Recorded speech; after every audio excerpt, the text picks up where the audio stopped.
I am Slick Nick, and here's my recent epiphany.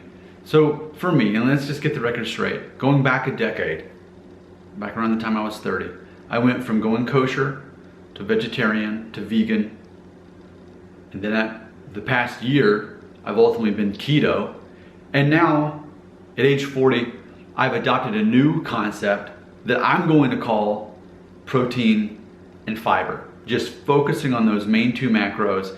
And traditionally, people are paying attention to protein and fat and carbs and balancing those out. But for me personally, I'm always wanting to hack the system and thinking, out of what I eat every day, what is gonna be the most fun for me, but also the most efficient? And I have mapped out my meal plan, and you can check out the 12-minute video I've released on this channel. But ultimately, on average, I'm doing between 1,700 and 1,900 calories a day, which is keeping me in a slight deficit that I need, but still allowing me to have 159 grams of complete protein a day. And I weigh about 156, 157 pounds. So as far as matching the grams of protein per pound of body weight, I'm able to do that, still remain in a deficit, and still put on about 30 grams of fiber in addition to that, maybe even higher the more I'm working towards this.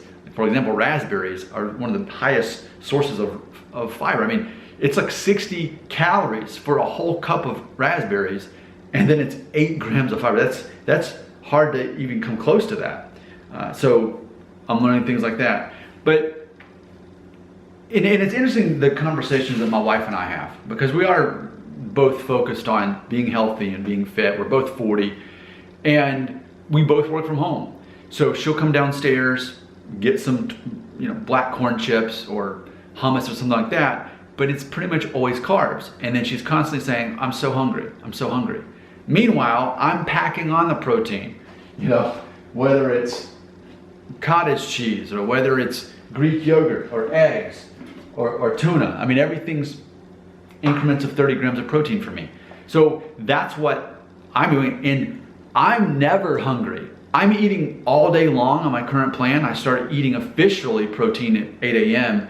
and then I do the last bit at 8 p.m. So for 12 hours straight, every couple hours, I'm having a heavy dose of protein and accompanying it with fiber. And the conversation we were having is, she's saying, I'm constantly hungry. And then I'm saying, I'm never hungry. I always feel satiated. So clearly protein's part of it, but also the fiber. And that's ultimately why I have kind of stepped away from keto officially, because keto is the concept that you want to reduce your number of carbohydrates below 30 to 50 grams a day, which was doable. I did it, I loved it, eating bacon and butter, and I loved it, no problems there, not a challenge for me. But ultimately, I thought, well, what if I stop demonizing carbs and instead just focus on the fiber? If you focus on the fiber, dramatically your calories go down, and turns out the carbs go down too for the most part, if you're focusing on how can I get the most fiber. So ultimately the epiphany I had this conversation with her is this: it's hard to overeat when you're getting enough protein and fiber. And I'm still able to get plenty of fiber and protein and still remain in a caloric deficit for myself at being 5'9", 157 pounds. That's the part that's slightly irrelevant, because now I'm gaining muscle mass, so how much I weigh is largely irrelevant. I'm really focusing on my midsection. As I see that I have baggier pants, then that's how I ultimately know that what I'm doing is working. And I also recognize too that those first 20 pounds, a lot easier to lose those. You can do the exact same thing that got you the first 20 pounds off, but then those last 5 to 10 pounds, well, your body has to work just as hard to get those, because they're hard, and it's your belly fat. You don't have as much blood going to your belly, so it's not as easier to lose as your neck fat, your face fat, that's your chest fat, So that's what I've learned though. My wife seems to say that she's never filled by what she's eating, yet she's eating carbs, and she's not. And I've even helped her. I've showed her that. I was like, well, let me count out how many grams of complete protein you're eating in a day. Turns out most days she's not. I mean, she'll have some cheese or something like that, but that's not necessarily complete protein. I mean, Cottage cheese is complete protein. It's got whey in it. So is yogurt. But when people mainly eat carbs, it makes sense that they're still going to be hungry. So for me, as far as making my digestion great and still not losing muscle mass, because once you turn age 40, you lose per year about 3% of your muscle mass. Once you turn 40, I'm 6 months in, 5 months into being 40. So I'm there. What better a time to start focusing on building back my muscle mass through what I eat? And granted, yes, I'm at the gym 6 days a week doing my part there as well. But what I'm eating totally matters. So what I've learned is it's hard to overeat when you're eating so much protein and fiber. And if you're doing that and staying in your caloric restriction there, staying in that deficit, then if anything, sometimes it's a challenge to keep eating. I mean, I have to make myself eat a lot of times because I'm so used to intermittent fasting with keto. Now I'm purposely, okay, it's been 3 hours. I need at least 30 more grams of protein, and what kind of fiber am I going to choose to pair with it? So it's interesting how predictable this thing is.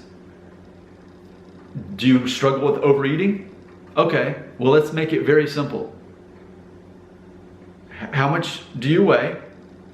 Or how much do you want to weigh? Convert that to grams, okay? So for me, again, it was like 157 or whatever. Okay, I'm consuming at least 157 grams of protein a day, complete protein.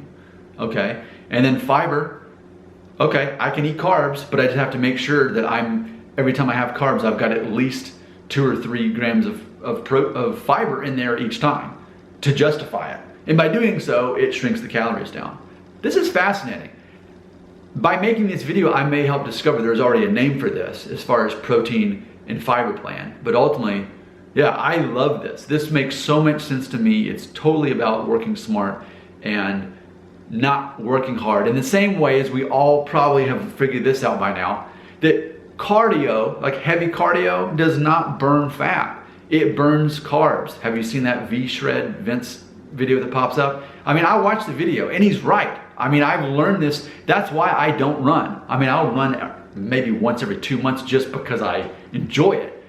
But I'm walking every day. That's low impact cardio. That's why you can go to the gym and you can look at all the people in the treadmills. Most of them are not fit because all they're doing is just burning off the carbs that they ate.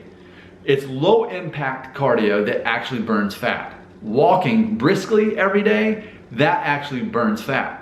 So you learn how to hack the system. You don't go with what you think works. You go with what you find out does work for people who are actually reaching your goals. You've talked to them, you learn from them. That's what I've been doing. And I'm happy to share with anyone who would like to learn from me. Your comments belong right here.